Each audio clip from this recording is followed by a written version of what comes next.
I want to talk a little bit about the global situation regarding education. The United Nations has developed something called the Sustainable Development Goals, and there are 17 goals in total. And Sustainable Development Goal number 4 is related directly to the question of quality education. And there are some really promising signs. In the year 2000, about 70% of school-aged children completed primary education. And then by 2018, there were about 84% who were completing primary education. And it's projected that by 2030, some 89% will be completing primary education. But the other side of the coin is that just because you've completed primary education doesn't necessarily mean that you've received a quality education.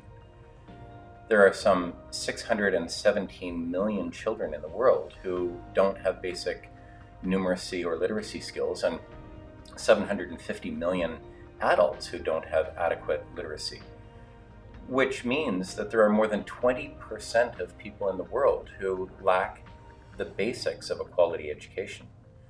And so the focus that Wellspring has placed on quality education in Rwanda has been intended to address that issue, not just to push kids through school so that they graduate, but also to ensure that they develop those basic skills that will allow them to contribute to the quality of their society after they've completed school and hopefully gone on to higher education.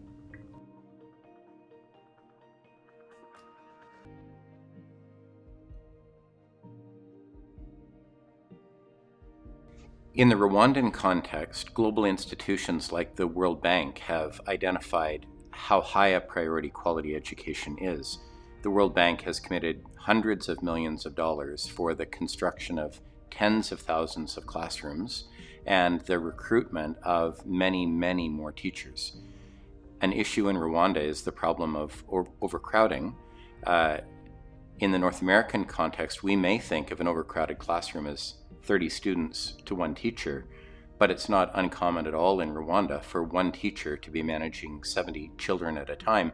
And in fact, with some changes that are happening in the school system in Rwanda, for the next little while, some teachers could be dealing with as many as 140 students at a time. That's an issue of overcrowding that stands directly in the way of quality education. With regard to Sustainable Development Goal number 4, focused on quality education, the United Nations has placed a priority on gender parity. Thankfully, in Rwanda, there is a high rate of women's representation in parliament. The Rwanda government recognizes the important role that women play in shaping society, with more than 50% in parliament being women. But there are some stereotypes that exist within Rwandan culture that the Rwandan government is seeking to address and Wellspring is trying to support. For example, there are many Rwandan families who place a higher priority on the education of their sons than they place on the education of their daughters. And there are impediments to education, and girls are among those most directly affected by those impediments. For example, gender-based violence, unwanted teen pregnancy, and sexual exploitation of girls are things that stand in the way of their education. Right now, in 2020, the world is facing an unprecedented situation with COVID-19. Globally, more than 90% of children were out of school in the first half of this year. And now we are hoping that we're going to see more children able to return to the classroom. But a serious concern in Rwanda is a high dropout rate that could result as the result of those children being asked by their families to contribute to the income for the family during difficult times, and that being a higher priority for families than the education of the children. So globally, education is a very high priority in order to ensure effective development of nations, especially in the majority world.